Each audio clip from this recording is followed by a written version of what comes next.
people on Zoom right now. So at this time, I'm going to call up Renee to read the minutes of the January 22nd, 2023 meeting that was approved by the vestry on February 15th, 2023.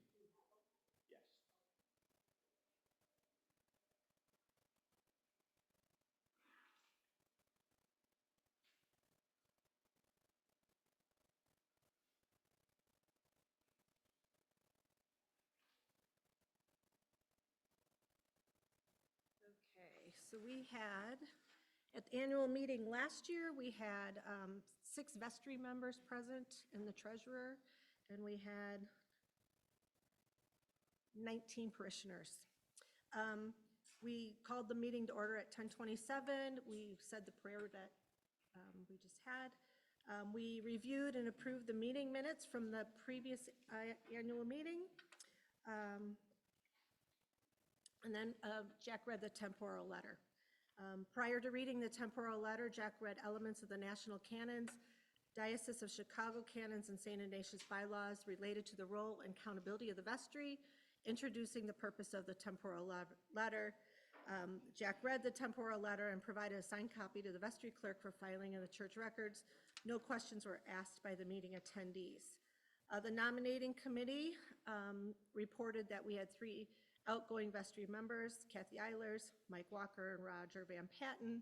Continuing vestry members were Jack Fields, Renee Garrett, and Diane Siddick, with nominees Kathy Craik, Kevin Wood, and Jim Bletch. A motion was made by Roger Van Patten to accept Kathy Craik, Kevin Wood, and Jim Bletch as vestry nominees to fill a January 2023 to January 2025 term, seconded by Mike Walker. A minimum of 30 minutes must pass before vote can be taken. Starting time was 10:42. Carolyn provided the treasurer's report of the 2022 income and expenses. We had our expenses for 2022 were driven by major maintenance to the building, including having 32 windows repaired, and there was a report from the Building and Grounds Committee attached. Audit Committee provided a report reporting that there were no significant findings in the audit. That report was also attached. Finance Committee presented the 2023 budget. I won't read through that. And then we had commission reports. So Jack reported on administrative, which included the temporal letter, also reporting that there was an effort to get all the church files updated through the year. And based on Jack's experience in this role during the year, the new priest must have regular hours at the church, sharing with all of us that is very valuable to all of us, but also the community when folks come in and visit. Each commission did provide a written report. Those were all attached to the meeting minutes. Search Committee also gave an update, was attached to the meeting minutes. And then we had an open discussion. We talked about the Lenten fish boils. We did host 3 Lenten fish boils we were planning to do it in 2023. We talked about the newsletter and talked a bit about formation, so I won't go in all the details. At 11:32, we had the vote for the nominated new vestry members, and that all passed. Closing prayer followed, and the new vestry meeting was occurring after that. The meeting was adjourned at 11:34. Kathy made the motion to adjourn the meeting, and Diane seconded. Meeting was adjourned.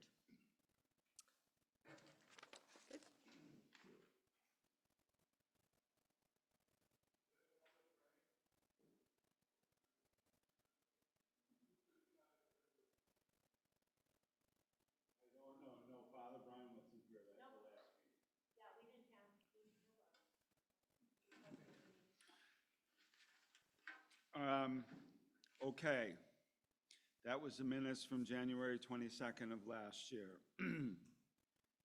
At this point, the 2023 temporal letter was read to the vestry on Tuesday evening, and everyone agreed with it and signed it. And this is the temporal letter. It kind of is what the state of the church is today and what transpired last year. So it starts, "Dear wardens and parish, let it known and recorded. Attached is the financial report for 2023. This reflects the funds that have been received expended, and audited for the year 2023. No land or property has been mortgaged in 2023. On November 29th, 2023, per the Bishop of Diocese of Chicago's request, the vestry passed a resolution using reserve funds for a full-time rector compensation shortfall. In 2023, St. Ignatius was in their second year of transition. The services were led by 6 different supply priests, including home visits, memorial service, anointings, hospital visits, and a funeral mass. Attendance during Holy Week and our 2 Christmas masses totaled 205. Sunday services attendance averaged 42 people. Healing services following Mass averaged 6 to 8 people. Employment agreements with the office coordinator and organist were reviewed and updated. A hall donation lease will continue with Midlothian Counseling through June of 2024. The 2022 parochial report was reviewed and signed and submitted to the diocese. Those are due in March, and we're working on the one right now.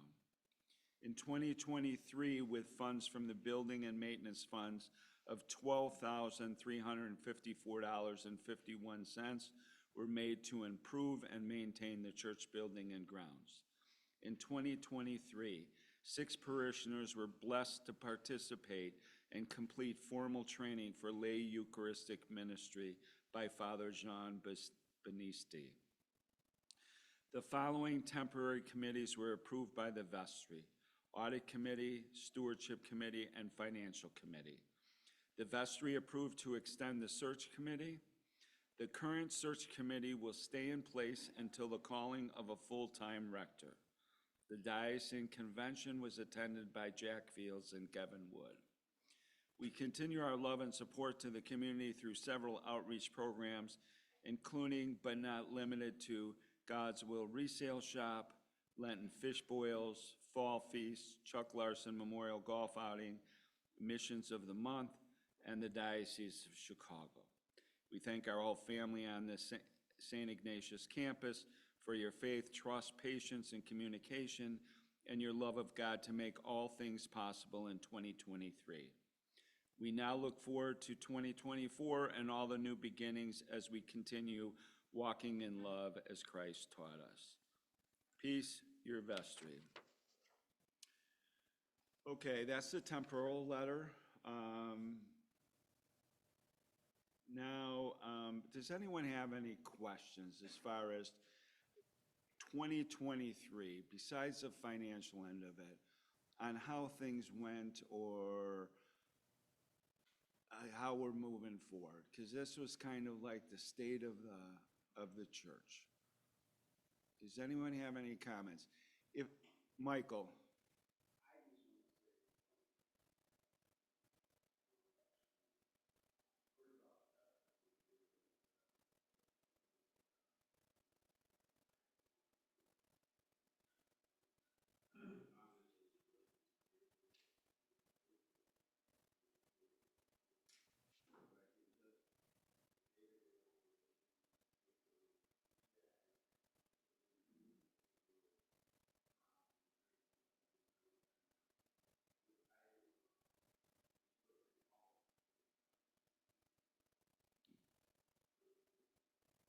Great, thank you. Takes a family. If at any time, you know, this vestry's been very open with everything, and at any time during this meeting, if someone's up here giving a report, if you let them finish the report, but if anyone has any questions, just raise your hand, and we'll get to it during that time. We won't just wait till the end, you know, so consider it a family meeting. My family, when they talk, they all talk at the same time. We'll try to control that, but other than that, just raise your hand and ask the person. So at the nominating committee, the vestry, at this time I'm going to call up Diane.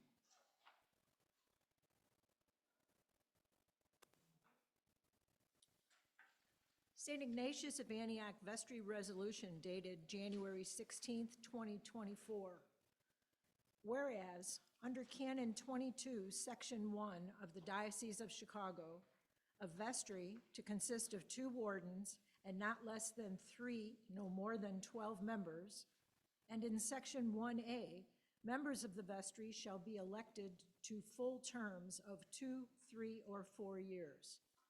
And whereas the parish of St. Ignatius bylaws established 8/2/2018, Section 5.1, the vestry shall consist of the rector, 2 wardens, and no less than 4 and no more than 7 additional members. And Section 6.3 states, vestry members shall hold office for a term of 2 years. Whereas currently the St. Ignatius Vestry is served by no rector, 2 wardens, and 4 vestry members, with 3 terms expiring in 2024 and 3 in 2025. The nominating committee has been dutifully and diligently searching for eligible candidates to fill the vacancies for the vestry members, with terms expiring in January 2024.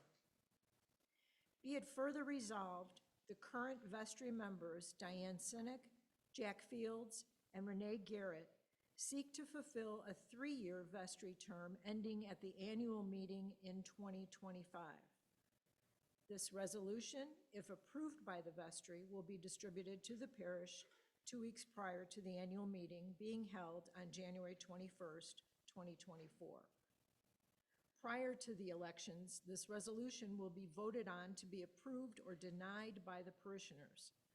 Explanation: St. Ignatius is in an active transition, seeking a full-time rector.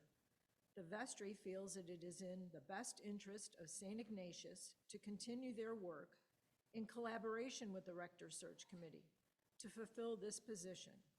Historically, up until 2018, when the St. Ignatius bylaws were established, vestry members served 3-year terms. This was approved by the full vestry on January 16th, 2024.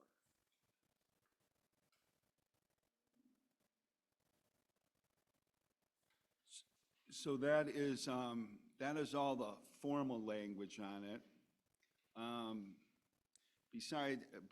Kind of behind the scenes, what happened is, we went out with time and talents. We went out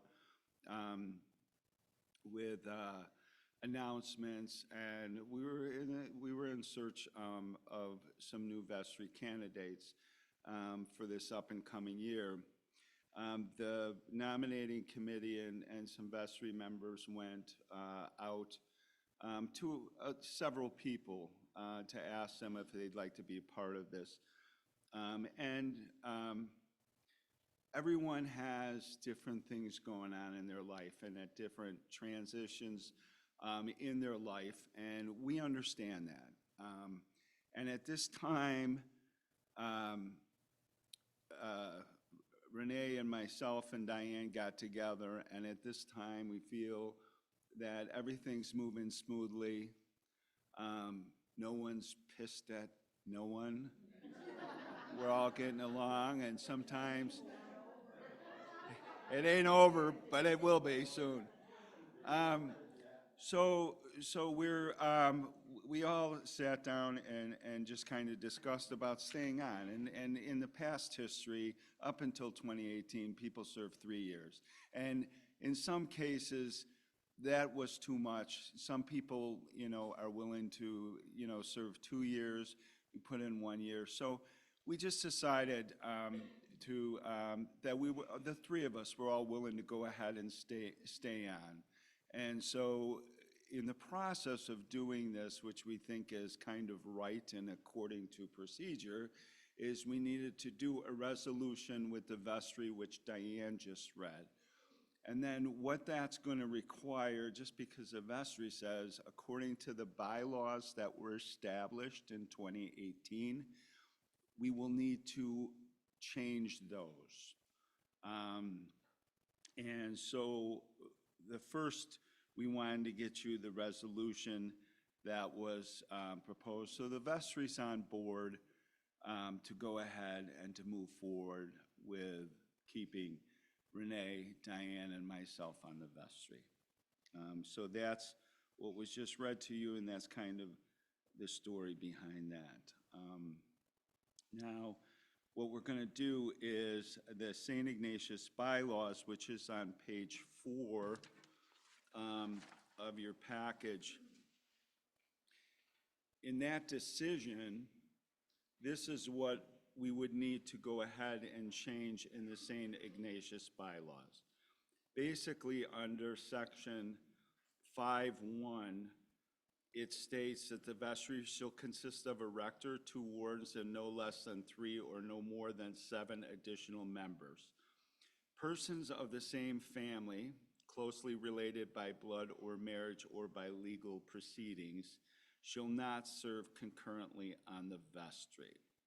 We're looking to amend that to state that the vestry shall consist of rector, 2 wardens, and no less than 3 and no more than 7 additional members, persons of the same pledging unit, members of the same household, shall not serve concurrently on the vestry. Now, back in 2018, if I recall correctly, and I think Joanne was the vestry member, I think that put a majority of the bylaws together, worked on this bylaw committee, so she can give you more insight. There were a couple things that were very closely contested or voted on, and this is one of them because at the time, I know in my family, Kathy and I were attending church. My sister Patty and her husband Michael O'Brien was attending church. My niece Erica and her husband Steve Schwartz were attending, and so that was back then. Currently, you have like a situation like Bill and Donna McGilligut neither one of them would be able to serve if either Bill or Linda Malinaw were on there. But they're 2 separate households, and they're 2 separate pledging units. And, you know, I think back then the time was that, you know, there was a lot of parking lot talk or different things, and they thought if family members were ganging up with other family members to vote on this, it was not a trusting thing. Previous to that, it was always considered and historically understood that spouses would not serve on the same vestry. So what we're looking to do is we're looking on this specific one under section 5.1 is to change family closely related by blood or marriage or by legal proceeding to change to pledging unit, members of the same household. And so that's the change that we're looking at 5.1. Now what I need is I'm going to ask for a motion first and a second, and then we'll open up discussion on that motion, okay? Michael. I have a motion by Mike Kulat. I have a second by Tim Donahue. Now we'll open this up for discussion. So anyone have any comments on this? Joanne, do you want to shed any light on this? I'm going to go to you first because I know you were involved in the bylaws. Yes, I was on the committee to establish the bylaws, and they were established because at the time, former elector David Jones was working with, I believe it was Landry, Kathy Diocese, and they felt that bylaws were a necessity for, you know, a church, and so we did that.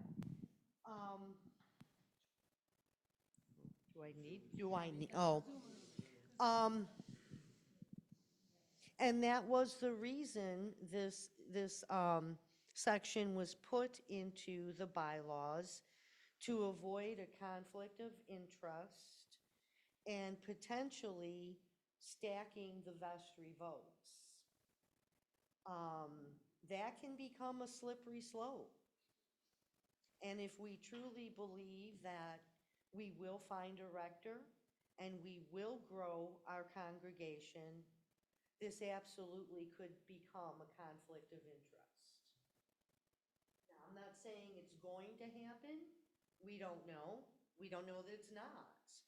But changing the bylaws in this particular instance, based on our current circumstances, I don't think is in the best interest of St. Ignatius. Okay. Pass the microphone.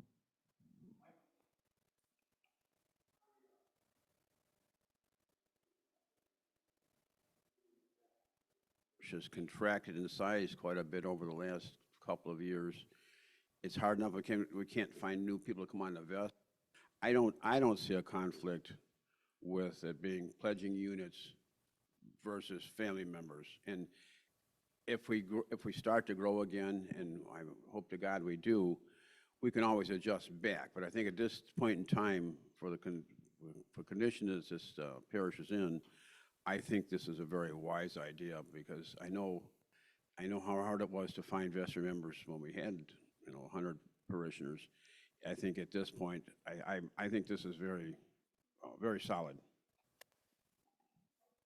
I think that if the change to members of the same household makes sense to me, because if we're worried about people stacking the deck, you don't have to be related to stack the deck. I mean, you could just have a conversation with your best friend about who you want to run for the vestry. I don't think that a bylaw can protect us from that. I think that the way to protect us from that is to do what we've been doing and have an open, honest conversation and make sure that we are thoughtful when we are bringing people forward to the vestry. I think that the purpose of the same household makes sense. I also think I would be fine with not changing it, because the important thing right now is to make sure that we have a vestry. Changing it right now may not make a big difference.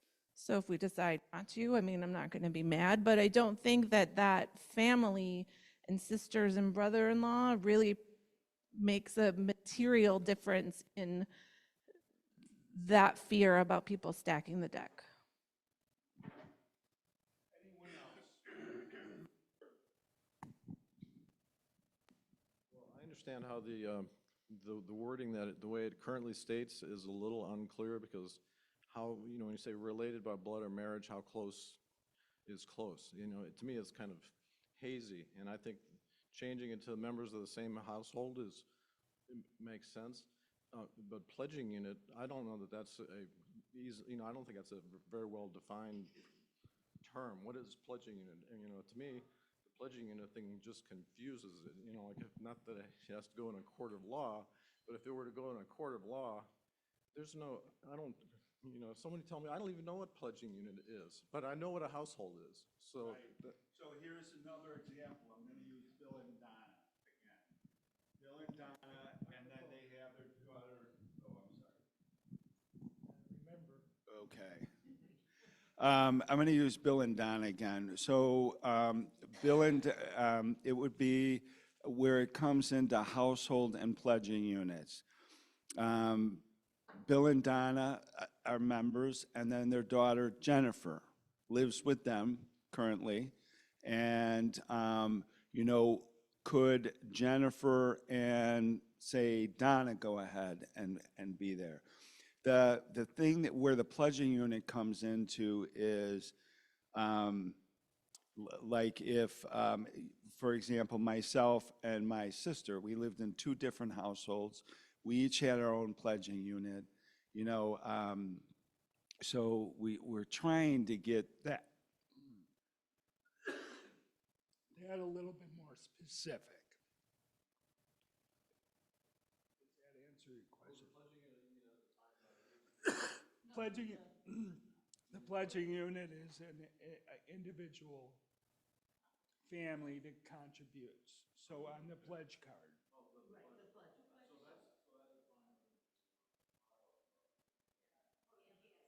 Under the canon law.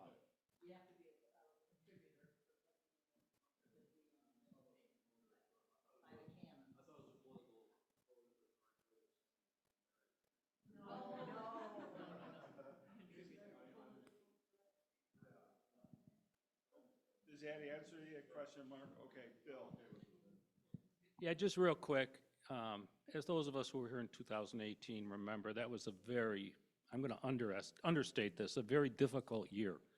And this line that's in here now certainly applied to what was going on at that time. And I was on that vestry as well.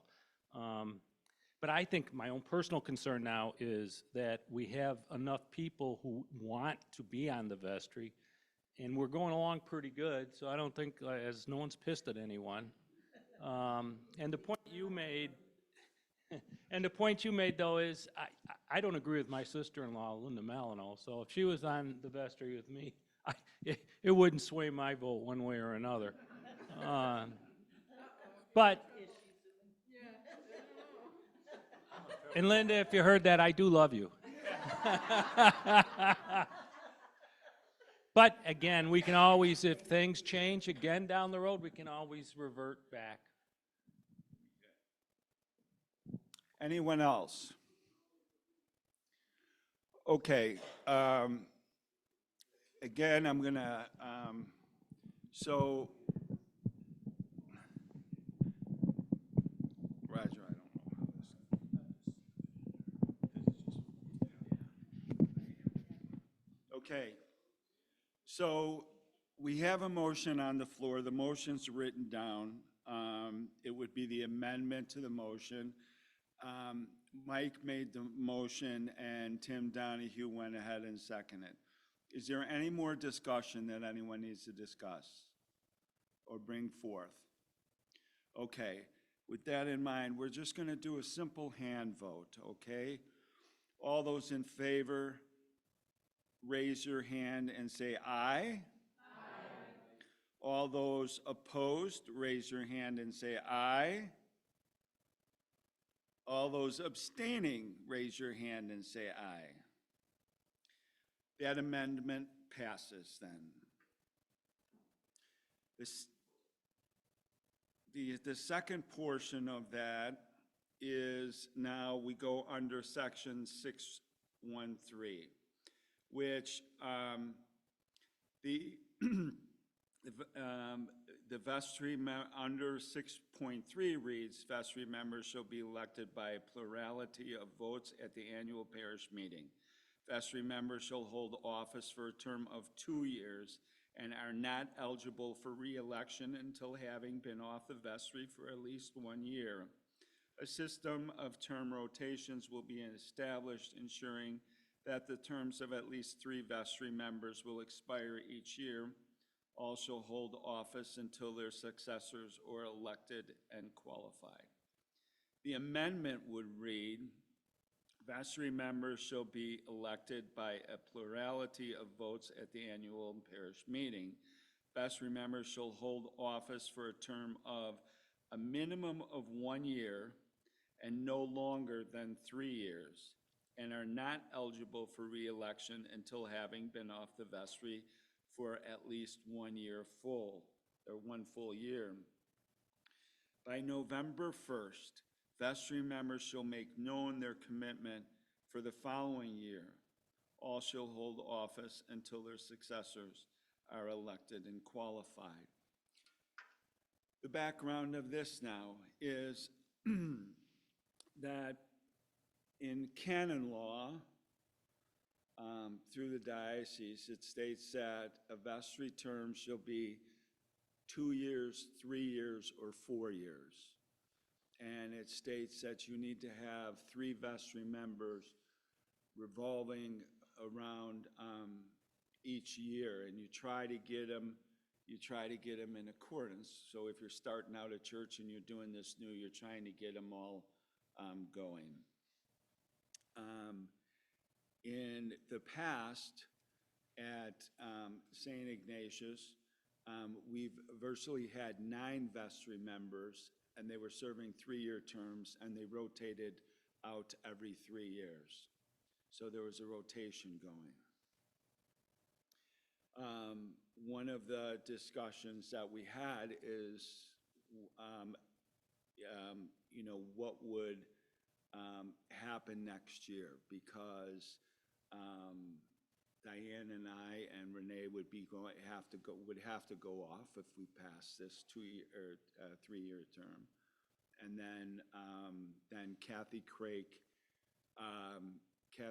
Kevin Wood, and Jim Blatch they would have to make an option on whether they want to serve 1 more year or whether they want to get off.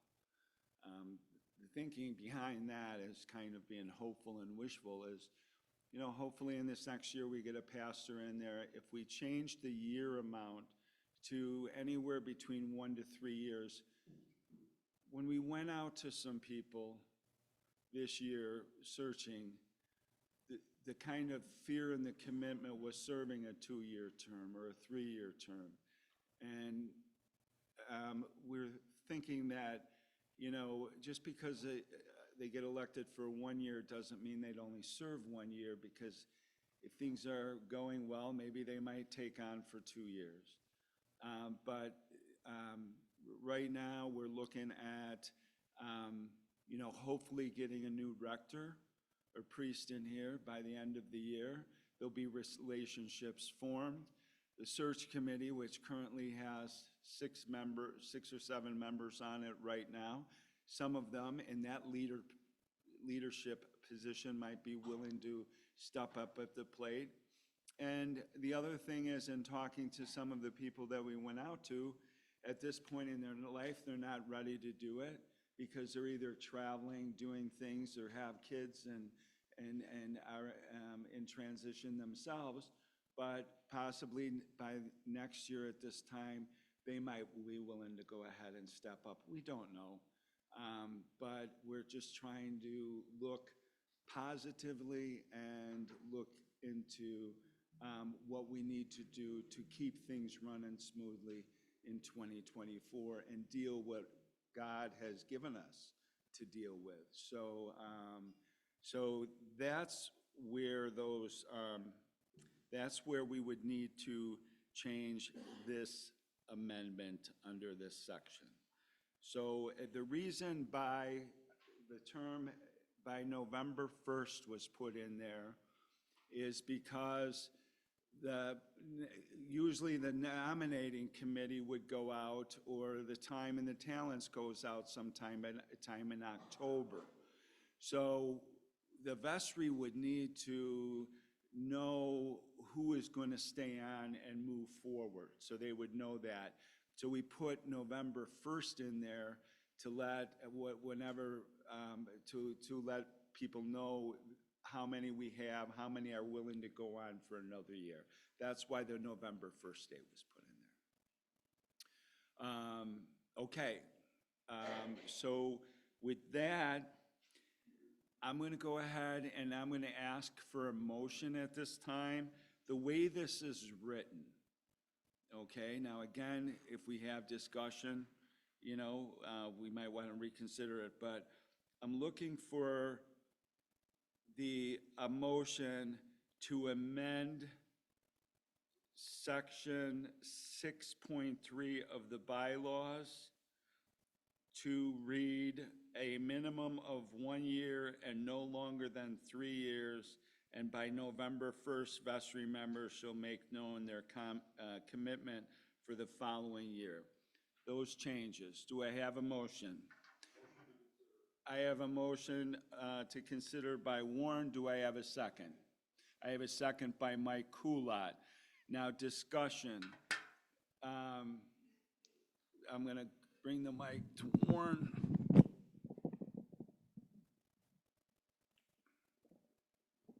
Really more a question for vestry on a point of clarification here. So if a person is elected to a term and they say, I would like to serve 2 years, and then we come to the end of their 2 years, is there a re-election to get their 3rd year? Is it simply the vestry approves the 3rd year? What's the process for that extension? The way I'm looking at it, Warren, is the reason that the member shall hold office for a minimum of 1 year and no longer than 3 years.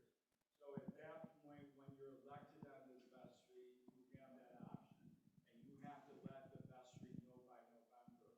So when you're elected for an option of either 1 year or up to 3 years.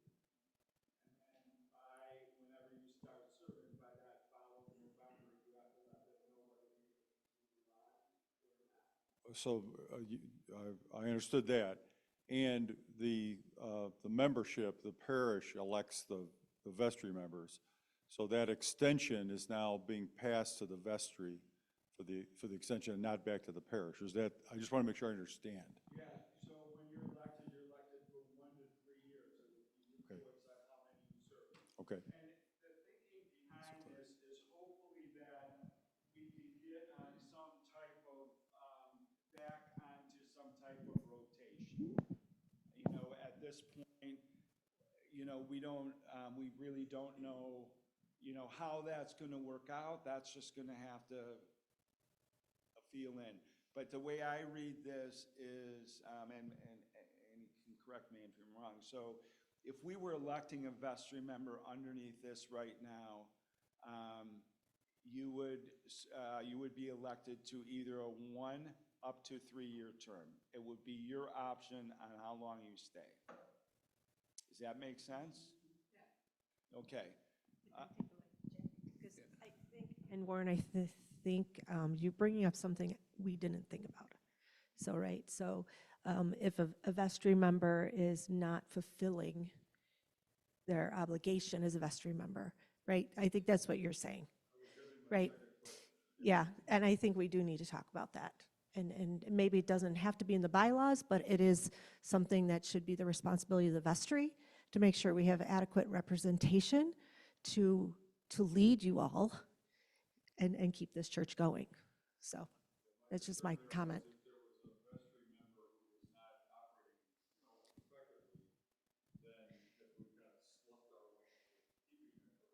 Yeah.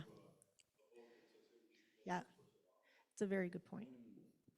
I don't know if that needs to be in the bylaws, but it's something that we should take responsibilities of vestry. Yeah. We've also had,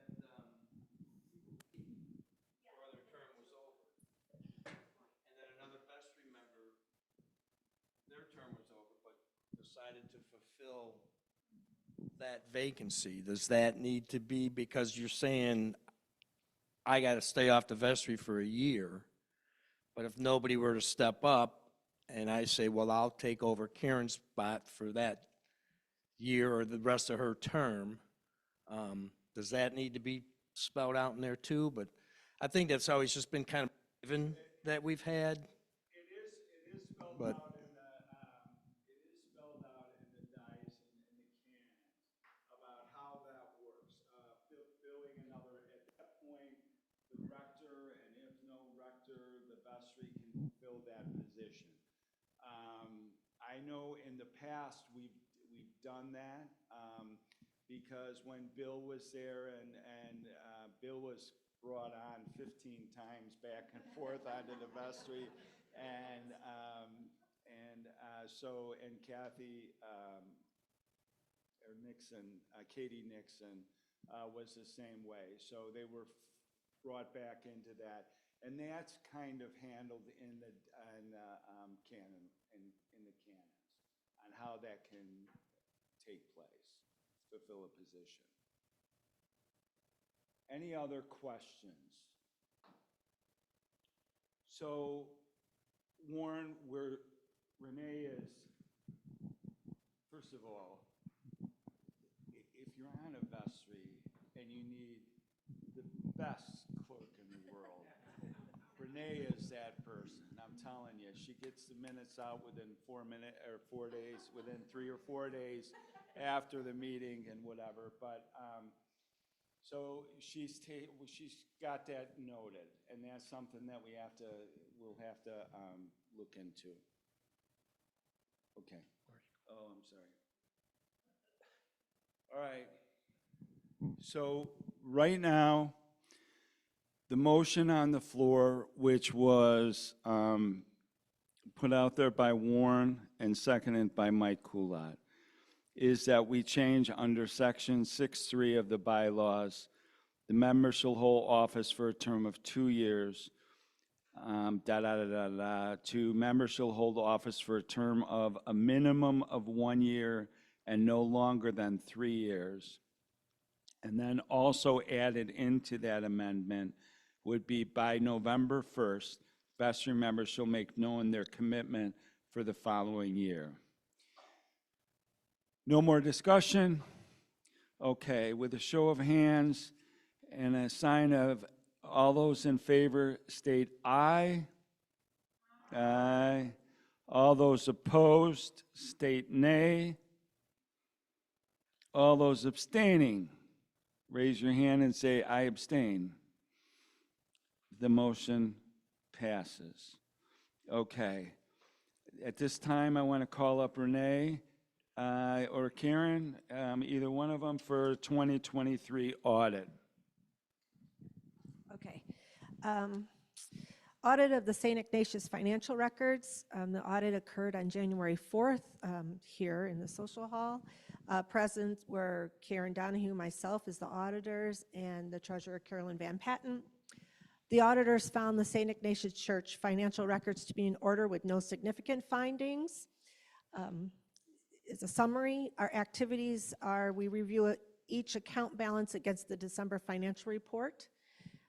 We look at a representative selection of invoices and receipts and cross-checked those against the account records.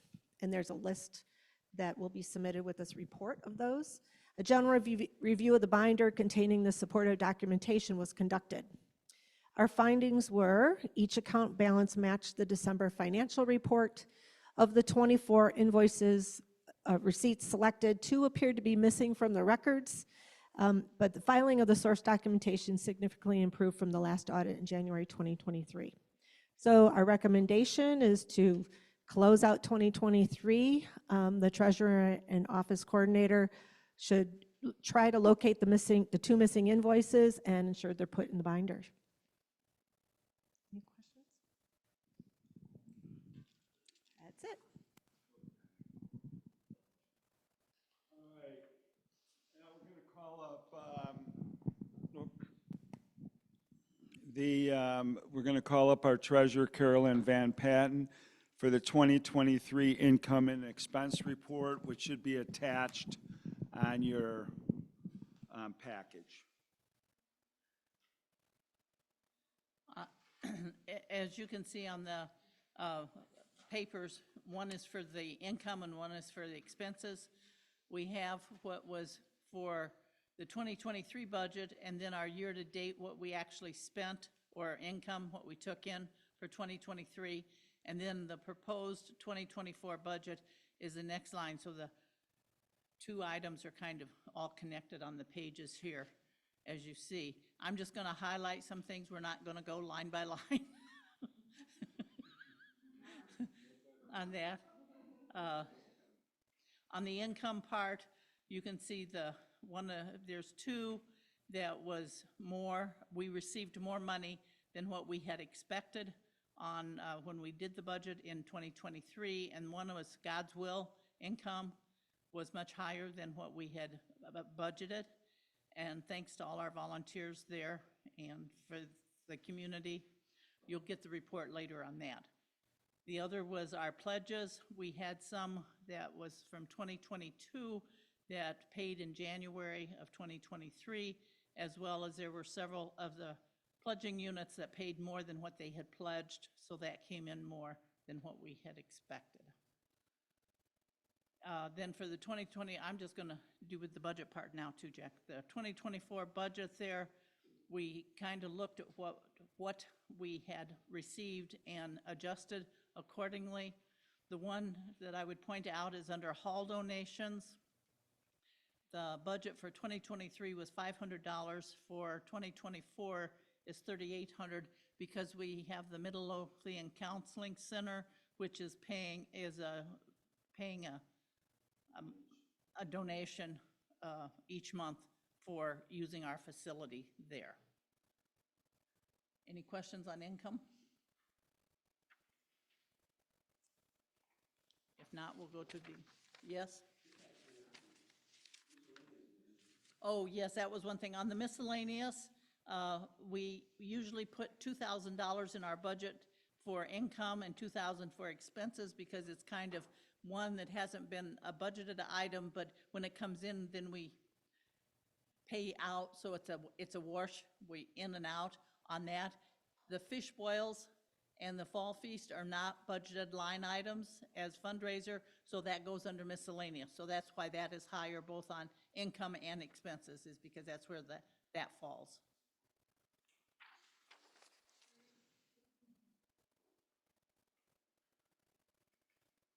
Okay, then on the expenses,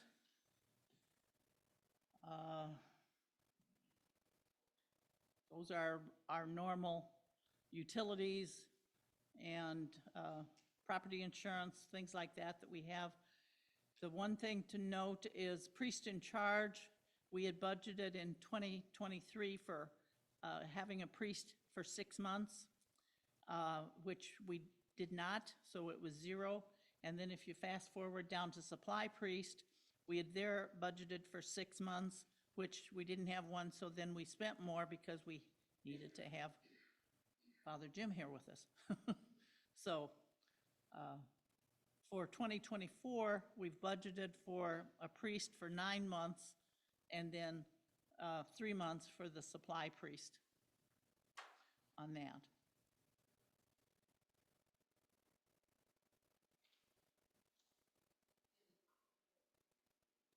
You're right. It was for the priest package was when they get the vacation and stuff, we need a supply priest for that also. Any other questions? One of the, yeah. Oh, then I do have one other. You got the. Yeah, on the packet you got 2 weeks ago for the proposed budget also showed the ending balances of our various accounts, which that's not on this one.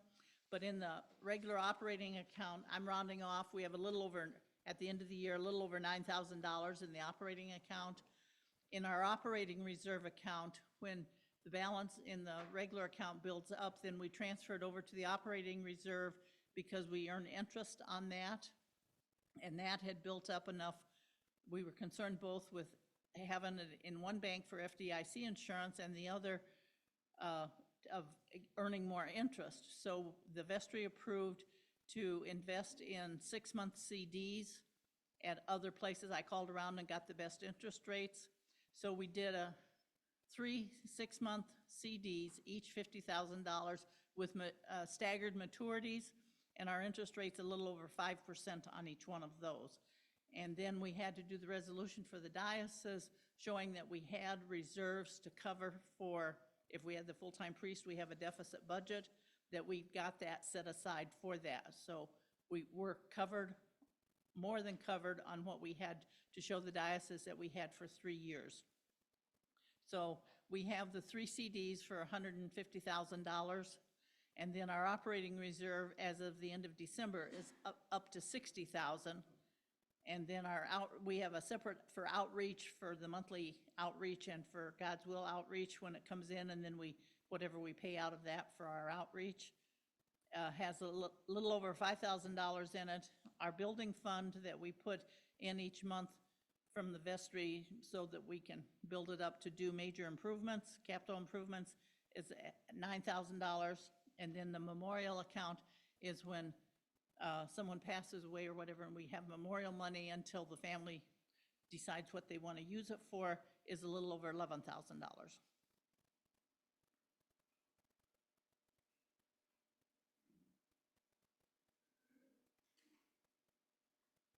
Okay, so,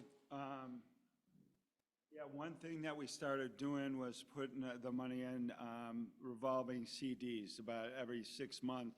Carolyn, we're rotating these CDs, so if we need to use them, we can use them. And right now, we have $150,000 is revolving around. We have $60,000 in the operating reserve, along with $10,000 in one account, $10,000 in another account. So, and we had the resolution that the vestry had to do was because when we go out looking for a priest, we have to be able to afford a full-time priest for 3 years. And that, with the shortfall, is now probably about $160,000 that we have a shortfall of. So we had to show that the future vestries down the line will keep that money in a reserve, so after we run short, we'll have enough to go ahead and pay them, okay?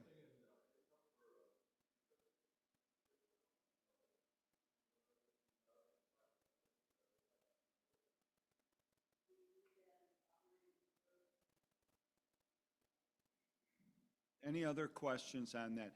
This was all approved in the Episcopal Church. It's approved, the 2024 budget is approved by the vestry, not the parish.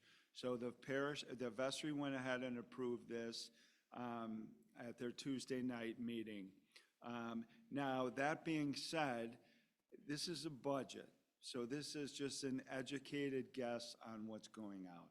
So it can be changed, it can be modified. If you have any further questions, let us know. Actually, the best one would be Carolyn Van Pat. Okay? Because she, again, like Renee, will both be elected to carry on to the next year.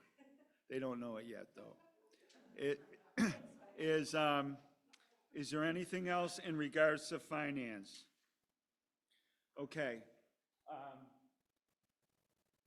Administration, one of the commissions. First of all, just to give you an update, Jen Bowden, who is our office coordinator, she will be out for the next 2 to 3 weeks. We've got everything covered. You know, I know how to do the bulletins, the programs, the different things. We're trying to work that out. And also, before Jen went in for surgery, she had her husband come in and hook her up. So she has a direct link to her computer so that she can work from home. She's also talked to, one of the things that she does every week is bring in like Donna or Jan or whoever to make the counts, Carolyn, and so she's already set up a schedule till the end of the month for them to come in and do the deposits and count. She is feeling okay. She's on medication right now, and so she's feeling really good. And I spoke with her on Friday.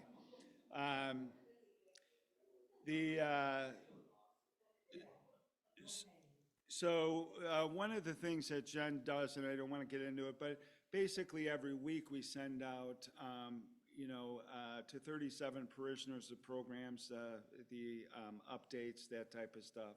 God's will, she sends out an email blast to 525 people on that list that goes out. And then, obviously the monthly newsletters and the financial stuff she does. One of the things that, as far as administration goes, is what I've been focused on is making sure that we have a supply priest or a rector to serve. One of the vestry's main jobs is to make sure that there's a service every week. And we have made that happen. And I'm quite proud of that because not only have we made it happen, because, Father took a 6-week family visit, whatever, but we made it happen to make sure that there was communion here for everyone to receive. Father has stepped up to the plate. He has done hospital visits. He has done a memorial service. He has done a lot of things. We've done the paperwork on people that have transferred or people that were members that are now getting married. All the records are up to date. I went back for the last 3 years from during even Father Brian's time and had to record some things. But all of our records are up to date. And being taken care of. The contracts are all up to date. So Midlothian Counseling is going to continue on there through till like June of 2024. Obviously, who wants to stay, we want to renegotiate. Jan, the jam lady, she comes in and she does jam for the farmers markets and everything. She comes in, she pays her compensation and whatever. She continues on. One service that we did do starting in January this year was we had Al-Anon come to us. They were operating in the senior center in Antioch, and they had to, they needed a temporary spot until June. So they started meeting in that classroom on a Monday night, the first Monday night of the month. And so we are not charging them a donation fee or anything. That's for the community. And so they will be with us until June. We're waiting on permits for the food service. We'll talk a little bit about that. Kathy Craig will, and then the safe water thing that we do. The website is updated. Jen puts together the website and puts it together. It's something that we've needed, we've known for the whole last year, and we've spent several times in the vestry meeting talking about it. It's something that we want to expand and get better at, especially since, you know, Warren's been on these websites, you know, looking for different, you know, when you look for priests or you look at what other churches are doing, there's better ones out there than we have. We don't have the crappiest one, but we're right somewhere. We're somewhere in the middle. I mean, we're getting people out there, but we're moving up. So that's any other questions for administration? Any other question for administration? All right, good. At this time, Building and Grounds, Mr. Jim Bletch.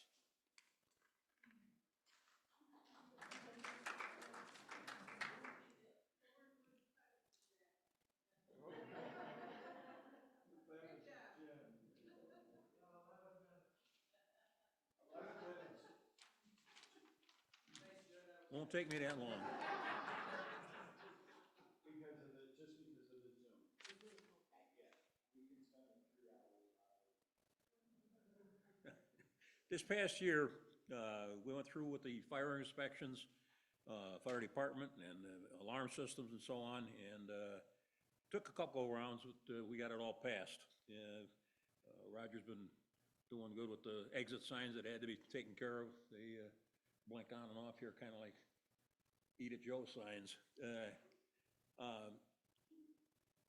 The patio that's been in disrepair here for some time, it's just a matter of age.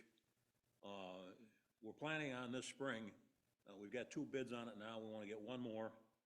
Our hope is that, we've discussed a little bit, doing the same thing that's out here in the bell tower, red with the stamp pattern in it like that. If we can pull that off out here, I think it'd be a nice improvement. Maybe even a little landscaping in the future around it, that kind of thing. Our sanitary sewer issue, we've gotten the as-built drawings together. Roger fixed me up with those. We've been in touch with a couple different sewer people so far. I've got 1 more that I'm gonna bring into it, and we may have a solution there. We've got our fingers crossed. The windows and doors were taken care of this year. I believe it's complete, all the cases that we had. And there was issues because they had to come back. We had leaks even after they did the repair and that, but they took care of it. Landscaping this year, we owe a debt of gratitude to the volunteers that do that work, because the place looks good all year long outside. And you see some people out there every now and then, you'll see somebody mowing the grass every now and then, but if you just look at the campus as a whole, it looks great. It's real nice. And the area around the barn looks good. That is something that can be a catch-all all of a sudden. People coming and going, leaving stuff off and that kind of thing. And it's handled.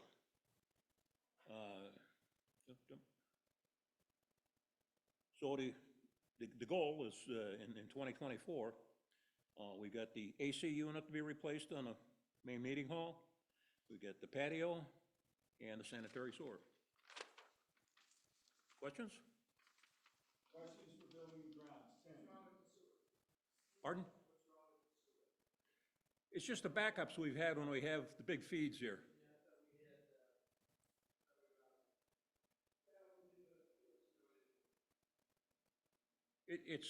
we haven't had a problem in a while. But we don't want a problem, you know. All right, thank you, Jim. All right. Nice job. Fellowship, Diane.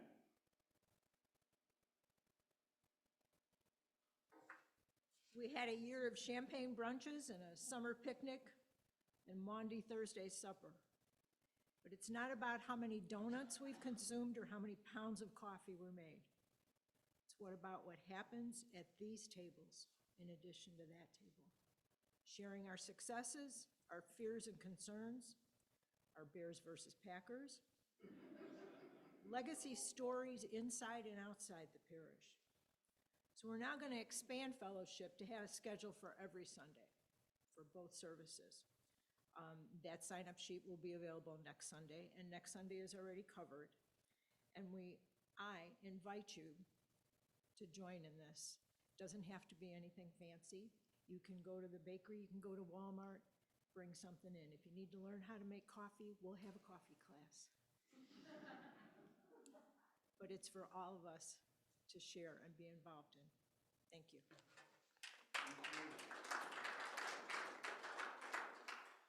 Okay, outreach, as far as month-to-month, monthly outreaches, Kathy Ehlers is still from last year. She still continues to work on that.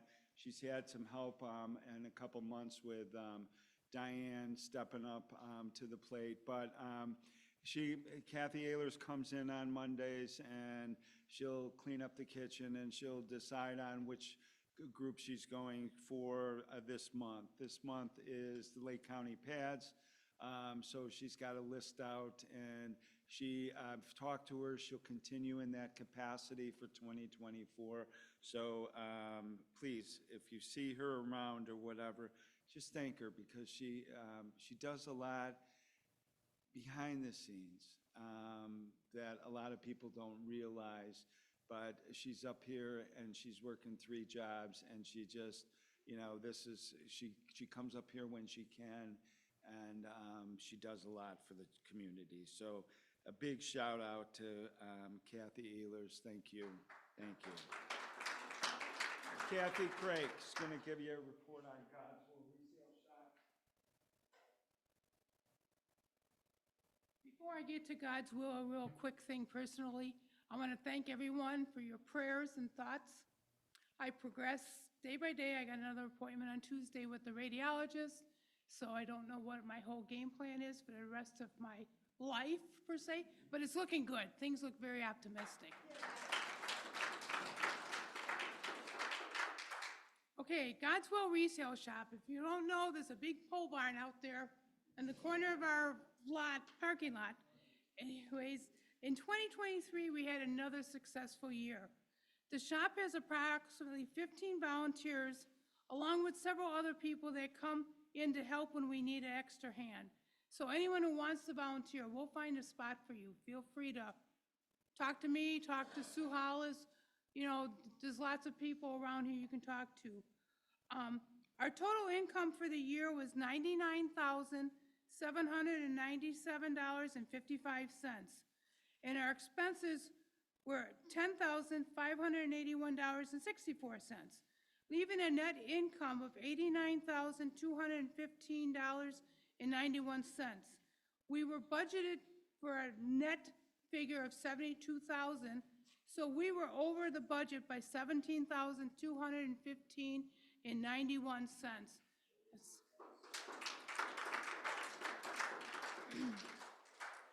In 2023, we served 248 people with our voucher system, which is vouchers that people at Open Arms Mission, the Sharing Center, Antioch Traveling Closet, the Senior Center, several areas, they get a voucher and they can come in basically, usually has a list of what they're looking for, but they get to take it for free.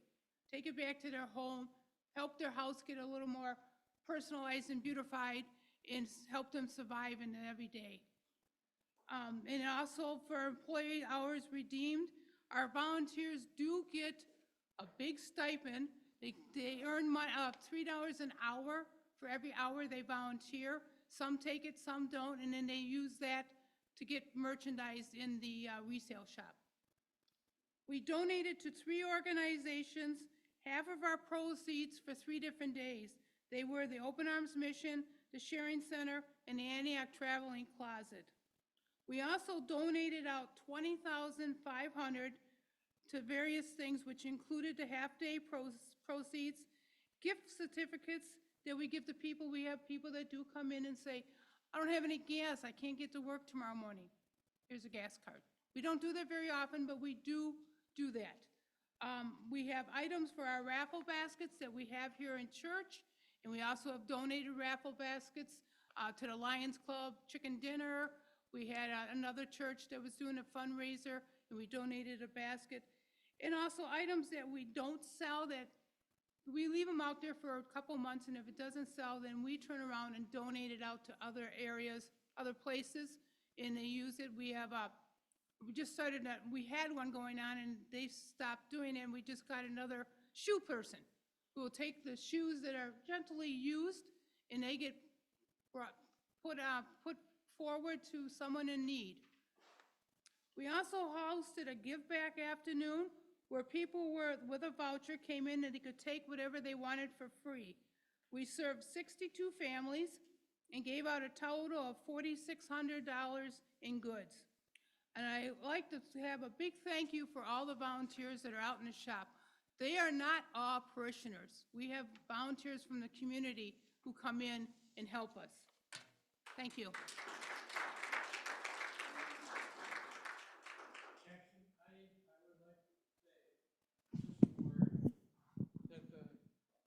God's Will Shop is a monster, beautiful outreach that this parish has. And Warren, when you're talking to prospective priests, this is really an amazing, amazing thing you all do. God bless you all for it. It's terrific.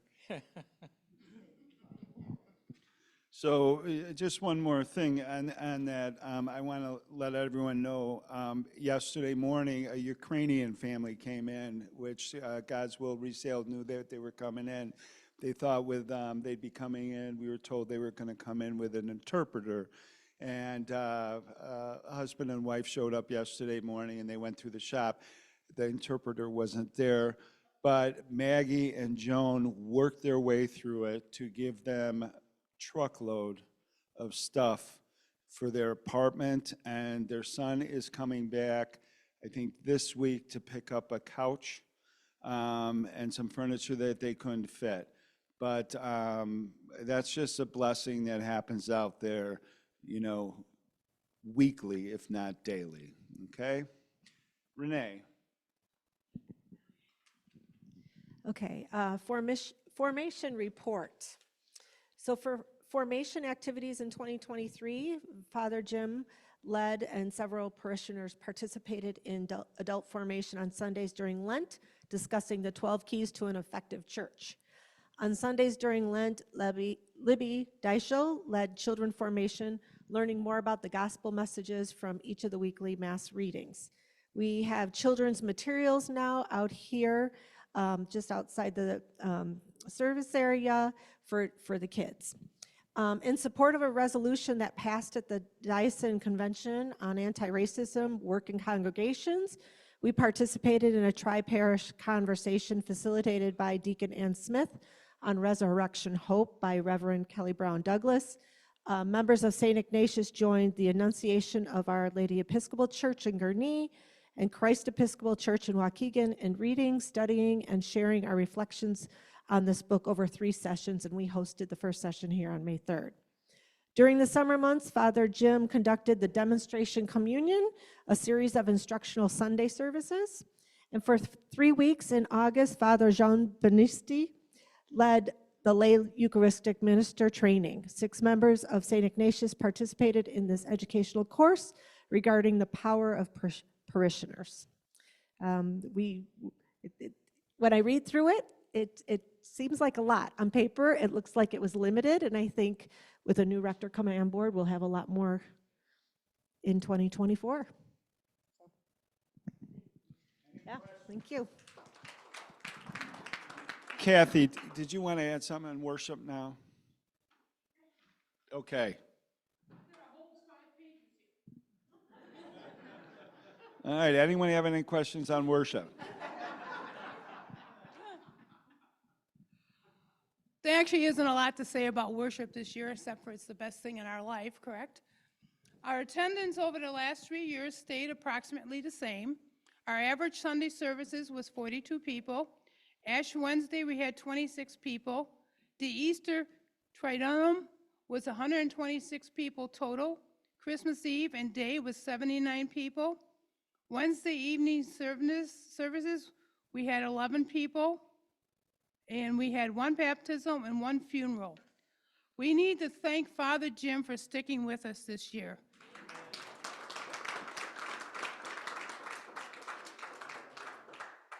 His continued presence is greatly appreciated. Father Jim took a short vacation to travel west for a family wedding. During his absence, we had several alums who stepped up and led us in morning prayer on Sunday morning, and we had supply priests that led us in Sunday afternoon right 2 services. Upcoming events here, February 14th will be our Ash Wednesday service at 7 o'clock. And after that, on Wednesdays at 7, we will have Stations of the Cross. I'd like you all to put these on your calendar, and hopefully we fill the church. Is there any questions? Yes. Roger, do you know? Jack? On average, we have about 5 to 6 Zoomers per Mass. A majority of them are at the 9 o'clock. Let me get you the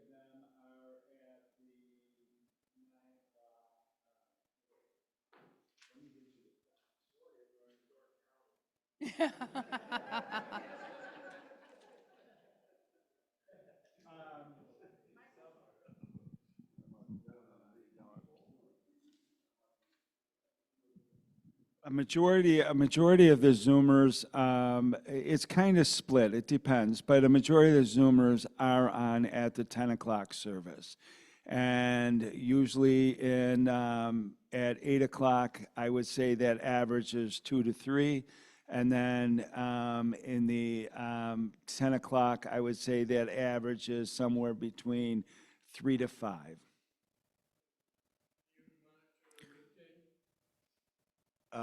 We do at the Stations of the Cross, or no, not Station.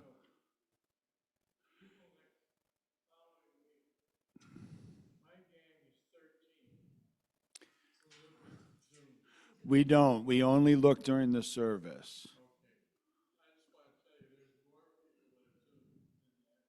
Okay.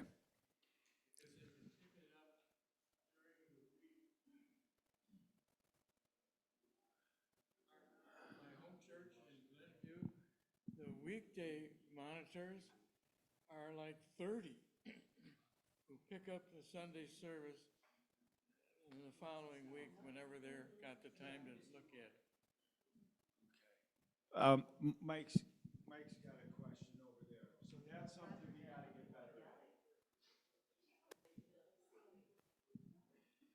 I don't really have a question, I just have a comment. I just want to thank Roger for having brought this to us. I remember when we were first trying to do this, how many years ago, and we got a lot of pushback from a priest that was here at the time, and Roger kept pushing forward with it, and thanks to Roger, we now have this, and I think it's a very viable part of our worship service. So thank you, Roger, very much.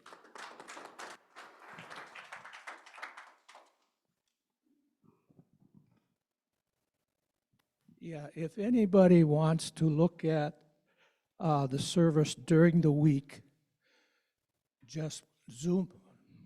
If you have it on your computer or on your iPad, just click on the Zoom, and it'll ask you for the meeting ID, which you all get. It's been constant now for almost 2 years. Use that ID and then the code 1234, and you'll be able to view it. They are on Zoom for 30 days. Then after 30 days, they go off. What I would like to eventually do is to have these services on our website. We haven't figured out how to do that yet.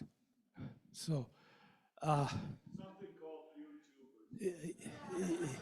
yeah, but, yeah, but, I mean, there's other things we can do it on, a broadcast it to Facebook, there's Snapchat, there's all these things. I'm not that kind of a person, so,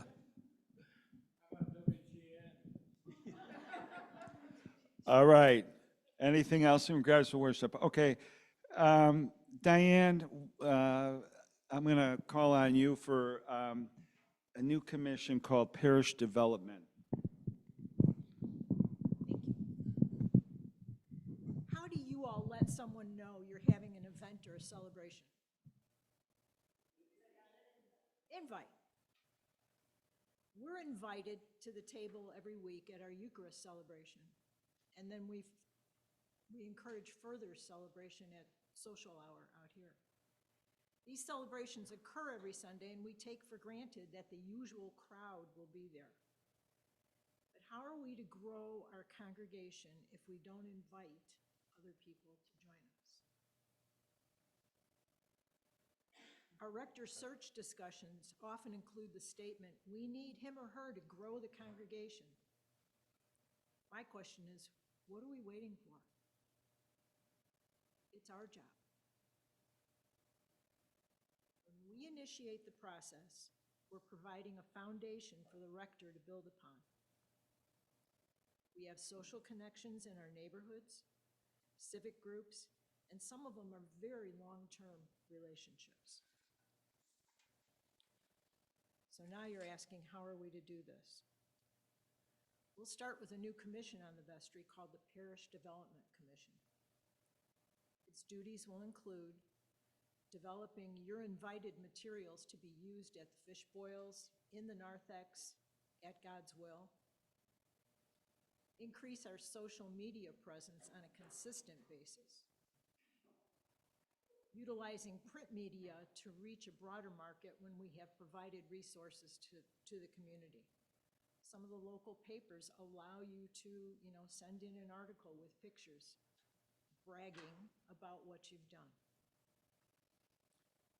We need to coach our members to do outreach in the community and organizations in the simple process of saying, and I promise you, Father Jim did not write this for me. You're invited, come and see. That's the Holy Spirit. Doesn't it? He had both of us. This is certainly not a magic bullet, and most certainly it's going to be a process. It's not an advertising campaign. What I'm seeking today is volunteers for the committee and ideas you might have to accomplish these goals. Remember, this worked for Jesus. And to quote the recovery community, if we do what we always did, we'll get what we always got.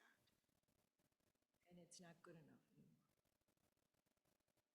So if you'd contact me during the week, my email address and phone number are in the directory. Let's get this started. I look forward to working with you.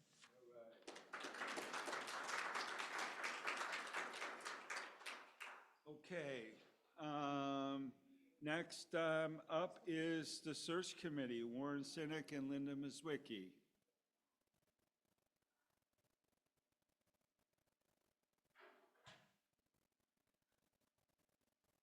Okay, I'll do a quick recap of our work for the past year. First of all, I want to really thank our search committee. We have, I think, a really good group of people who work really well together, listen to each other, and I mean, like every other committee I've been in at St. Ignatius, it's just a really good group of people. Last year, we had to take down our post and revitalize it. Around August, September, we took it down, revised it, reposted it with feedback from people. We also increased the compensation for our new rector. We reached out to possible candidates. Honestly, nobody who even looked like a priest could walk through the store without people grabbing them and asking if they wanted to come in and apply. Not all of those candidates are viable for our faith, and we work really closely with the diocese to make sure that anybody who we're looking at is viable. That being said, we prayed and have been discerning really carefully whenever we do get an option, because we have had options. And we think about it. We don't just think about this person, we think about whether they would be the right one for us. I mean, really prayerfully. We felt the Holy Spirit, like, for real, with ourselves and in community together. We also worked real hard to get our consensus building so that we know how to talk to each other and what we're all thinking. That being said, we have a couple applicants right now, which is really exciting. So we have work to do, and some, people to consider. So that's all I can share right now about those details, but please know that we are working hard and things are moving. I mean, we have work to do now, so. Questions? We were also real grateful that the vestry agreed for the consistency of us. We didn't expect any big changes there, but Roger brought that up, that we want to stay on until we get this job done. And we appreciate the support of the consistent vestry in this.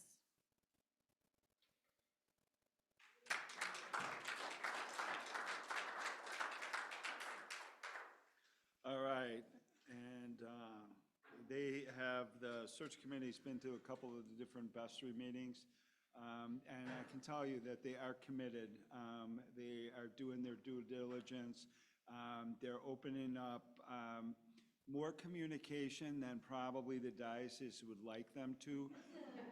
But they also understand the size of our family and that we know that, communication is key and to keep moving forward in a positive direction. So we all should be very confident. I know I said this probably in 2023, that, by the end of the year, we'll have a priest or a rector, but we know this year it's going to happen. Because as Father said, they're only about 3/4 of the way over from walking across Lake Michigan right now. There's been some heavy waves. But we look forward to that. And the search committee's commitment is like all the other people that, you wonder how they're going to do it, how they're going to move forward, and they just keep stepping up. You can sleep at night knowing that they've got it handled. So blessings to all of you. That being said, I've got down open discussion and open business. One of the things that's right around the corner in the next 3 weeks that has to be made is a decision that we brought up at the vestry meeting, and we thought that the parish needs to make this decision. And that is in regards to how many, or if we continue on with the Lenten fish boils. So with that, I'm going to have Kathy come up, because she normally runs this. Hello again. We're looking at doing 3 fish boils this year, based on your opinions, once I'm all done here. They would be February 16th, March 1st, and March 22nd. The times would be from 4:30 to 7. We would have 2 shifts for each boil and would need approximately 12 people per shift to cover serving, ticket taking, dishes, the dessert room. And assuming that we go forward with this, I will have sign-up sheets coming out probably next week or the week after for sure. And the cost of the catering of this is $17.50 per adult, which means I think we should be selling the tickets at $22. We've been at $20 for the last couple years, but like everything else, when you go to the grocery store or out to eat, everything keeps going up. So I think 22 would be a slight increase, but not a drastic increase. And again, we would need people to donate desserts for the 3 times and also raffle baskets if we decide to do that. So at this time, I would like to hear any of your thoughts or comments about the boils. I know the general community loves them and they look forward to them. That doesn't mean we have to love them. Believe me, when we used to do 6, by the end of that 6 week, Ernie, who helps me a lot, obviously, and we were just about dead. I think when we first started this, the first 3, 4 years, we missed one time. It was my son's rehearsal dinner for his wedding. We came and got it going, and then went to that. So it was hard, it's hard work, and we do need everyone to step up and help us. Mike? I do, but I thought 25 would be like too expensive. I mean, I know I go out to eat, but I'm like, oh my God, look at this bill, this is ridiculous. So I thought.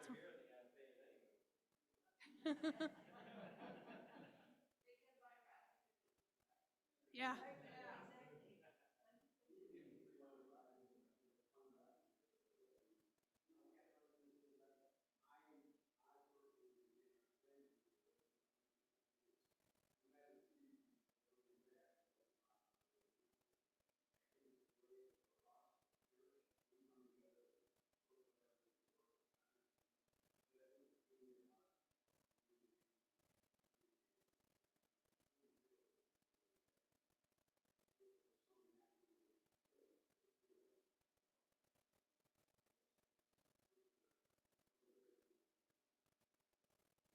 The one thing I do like about the fish boil is if we have a 8 o'clock service and we have a 10 o'clock service.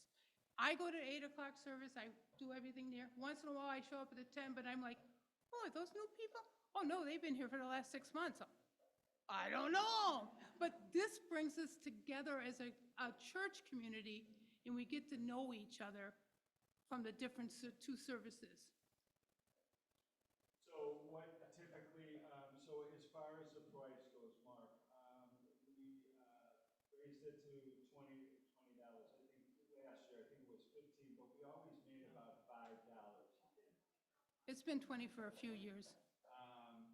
So anyways, this year they're looking at $17.50. Last year we ran 3 events, and we averaged over the course about an income of about $3,000, positive. So, and I think last year they charged us $15.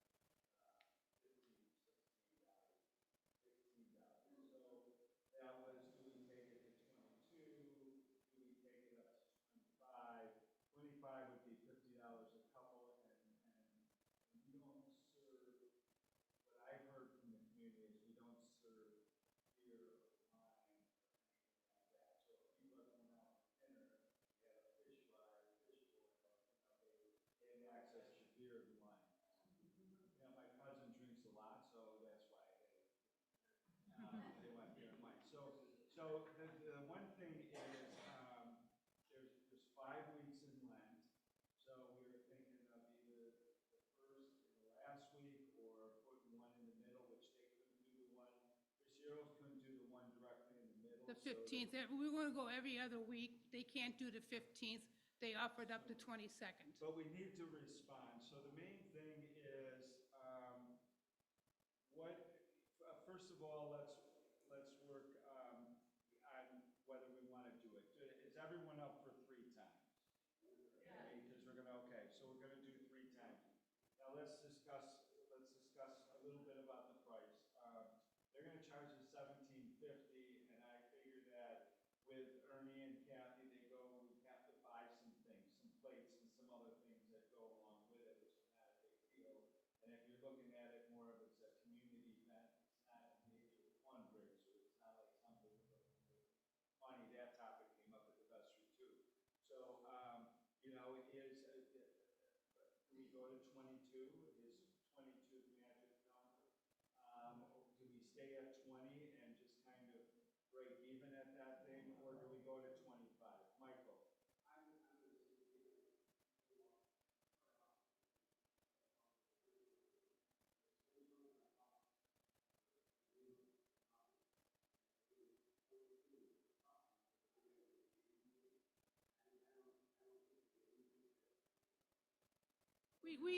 We just wanted to check the arithmetic skills of our ticket takers.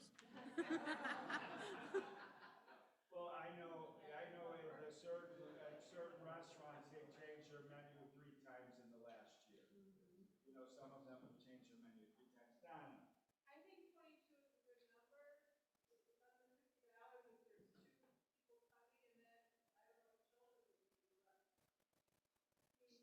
probably like 10 or 12, but we don't get many children coming, truthfully. Then they could use the remaining dollars for. Okay. Anyone else? bucket back to donation and we throw. Yeah. Get Right. tips. I can change them. Here you go. Anything else? All right, let's go ahead and take a quick vote. Who says that we should go at $22? What are your, Raise what your are, what are hand. your options?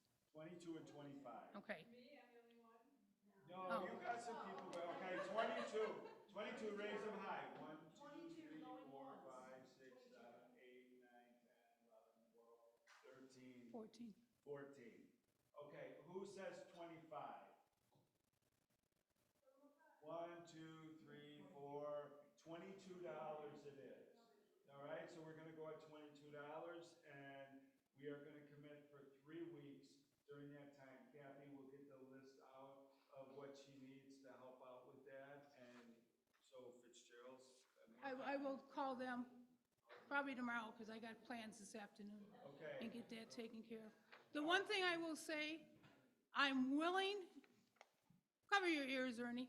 I figured you would. I'm willing to help organize and run this. Again, to go back to my cancer scare and things, I don't know what my life is going to be in the next 6, 8 weeks, so I may not be able to. But I am planning on it. Keep your prayers going for me so I can do it, and everyone needs to step up and help. That's all I can say. I know you can't always make every single one of them. You can't stay that whole time. We're older, we can't do that much work. I've got another date. I need to go out to supper with somebody. But anyways, please, the best you can, sign up to work. Okay, thank you, Kathy. Is there anything that anyone wants to bring up? Anything at all? Okay, with that, on your second page is the closing prayer.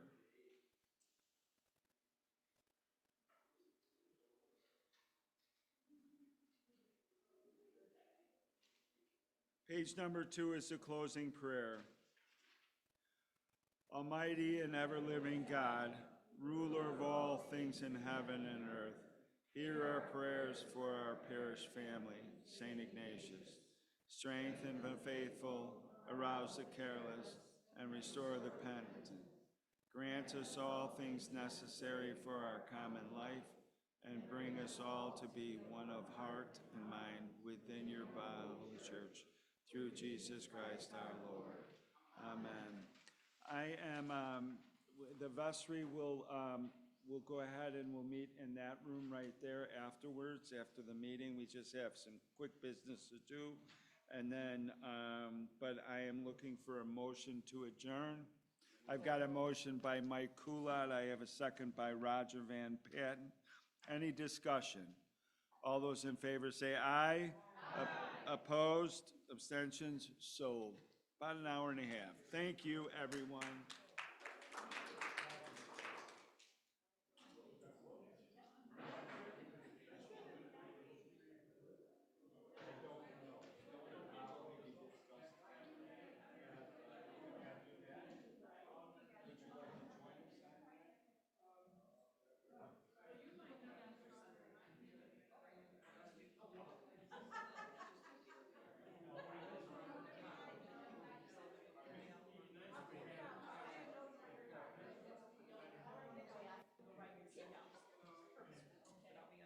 I was typing up ideas as we were talking. Things were coming to my head, so I was making notes.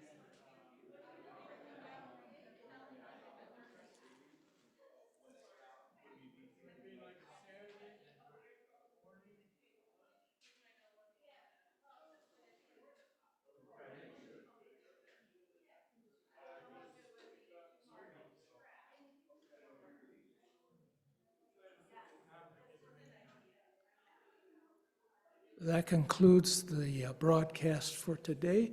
We will be signing off in just a couple seconds. Thank you.